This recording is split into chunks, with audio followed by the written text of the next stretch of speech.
এপাহ ৰঙা ফুল ৰাখক এই ঠাইত সন্তানৰ বুদ্ধি আৰু পঢ়া শুনাত মনোযোগ বৃদ্ধি পাব ঘৰৰ প্ৰতিটো কোণ প্ৰতিটো বস্তু আৰু তাৰ স্থান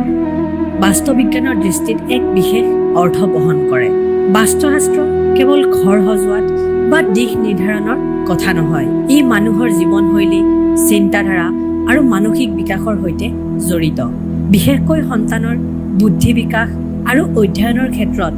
যদি ঘৰত কিছু সৰু বাস্তু টিপছ পালন কৰা হয় তেনেহলে তাৰ ফল অভিভাৱকৰ বাবে অত্যন্ত ইতিবাচক হ'ব পাৰে কেনেকৈ এপাহ ৰঙা ফুল ঘৰৰ সঠিক ঠাইত ৰাখিলে সন্তানৰ মনোযোগ বুদ্ধিমত্তা আৰু শিক্ষাৰ ওপৰত ইতিবাচক প্ৰভাৱ পৰে আৰু এইটো কেনেকৈ বাস্তুবিজ্ঞানৰ পৰিপ্ৰেক্ষিতত ব্যাখ্যা কৰা হয় ৰঙা ফুলৰ শক্তি বাস্তু আৰু মনোবিজ্ঞানৰ দৃষ্টিকোণ ৰঙা ফুল মানে শক্তি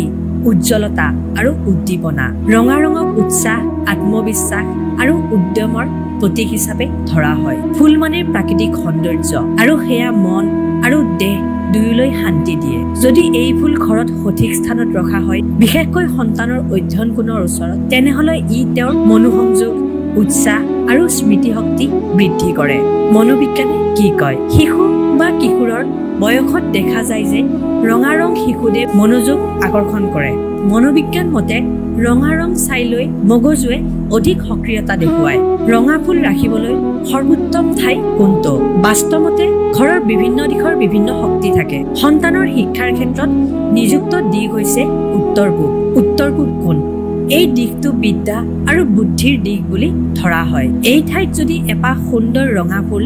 বিশেষকৈ গোলাপ জবা বা ৰজনীগন্ধা ৰখা হয় তেনেহলে পজিটিভ এনাৰ্জি বৃদ্ধি পায় এই দিশত ৰঙা ফুল নাৰাখিব দক্ষিণ পশ্চিম এইটো স্থিতিশীলতাৰ দিশ ইয়াত ৰঙা ফুল ৰাখিলে উলুটা ফল দিব পাৰে দক্ষিণ অধিক উগ্ৰতা বা খঙৰ সৃষ্টি কৰিব পাৰে ফুলৰ প্ৰকাৰ বাছনি কোন ফুল বেছি উপযোগী গোলাপ ভালপোৱা মনৰ শান্তি আৰু উদ্যমৰ প্ৰতীক সুগন্ধে মনোযোগ বৃদ্ধি কৰে জবা শক্তি আৰু আত্মবিশ্বাসৰ ৰং বাস্তৱতে পূজা বা বিদ্যাৰ ক্ষেত্ৰত ভাল প্ৰভাৱ থাকে ৰজনীগন্ধা মৃদু সুবাসে সন্তানৰ মন শান্ত কৰে নিশা সময়ত পঢ়া শুনাৰ বাবে সহায়ক কেনেকৈ ৰাখিব ফুল পাত্ৰ স্থান আৰু নিয়ম ফুল ৰখা পাত্ৰটো কেনেকৈ হ'ব মাটিৰ পাত্ৰ বা কাঁচৰ ফুলদানি সৰ্বোত্তম ধাতুৰ ফুলদানিয়ে তালমাতাল চিন্তা আনিব পাৰে ঠাইৰ উচ্চতা মেজত নহয় অলপ ওপৰত ৰাখিব সন্তানৰ দৃষ্টিত পৰাৰ দৰে থাকিব লাগিব নিয়মিত পৰিষ্কাৰ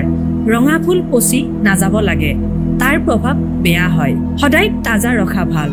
শুকান ফুল ৰখা সঠিক নহয় সন্তানৰ বাবে আন কিছুমান বাস্তু টিপছ পঢ়াৰ টেবুলৰ দিশ উত্তৰ পূব বা উত্তৰ দিশ মুখ কৰি পঢ়িলে বুদ্ধিৰ বিকাশ হয় পঢ়াৰ টেবুলৰ সন্মুখত বেৰখন খালী থাকিব লাগে কোনো বন্ধ টেবুলে মনোবল হ্ৰাস কৰে আলুৰ ব্যৱস্থা টেবুলত সেউজীয়া বা পোৱালি ৰঙৰ আলু উপযোগী চুলাচুলি ৰঙৰ আলু এৰাই চলিব বেৰত কি ৰাখিব বিদ্যা দাতা চৰিত্ৰ যেনে শ্ৰী গণেশ মা সৰস্বতী অথবা পজিটিভ কোটছ যুদ্ধ বা হিংসাত্মক ছবি একেবাৰে নাৰাখিব সন্তানৰ মানসিক বিকাশৰ সৈতে বাস্তুৰ যুগ বাস্তু কেৱল দিশৰ কথা নহয় বাস্তুবিজ্ঞান মানে কেৱল ইষ্ট পশ্চিম উত্তৰ নহয় ই মানুহৰ চেতনা পৰিৱেশ আৰু মনোভাৱৰ উন্নয়নো লক্ষ্য কৰি চলে বিশেষকৈ সন্তানৰ মনোবিকাশ আৰু শিক্ষাৰ ক্ষেত্ৰত যদি ঘৰত শান্ত সুগন্ধযুক্ত পৰিৱেশ সৃষ্টি কৰা হয় দৃষ্টিনন্দন আৰু সজাবৰ সঠিকতা বজাই ৰখা হয় ফুল পবিত্ৰ বন্তি পজিটিভ চিন্তাৰ প্ৰতীক দিয়া হয় তেনেহলে এই শিশুটি ধীৰে ধীৰে মনোযোগী সৃজনশীল আৰু আত্মবিশ্বাসী হ'ব বৈজ্ঞানিক ব্যাখ্যা ফুলৰ সুবাস আৰু বুদ্ধি বিকাশ গৱেষণাত দেখা গৈছে যে সুগন্ধিযুক্ত পৰিৱেশত পঢ়া শুনা কৰোতাসকলৰ স্মৃতি শক্তি বৃদ্ধি বেছি পায় ফুলৰ সুবাসে ডপামিন আৰু চিৰটনিন নামৰ নিজৰ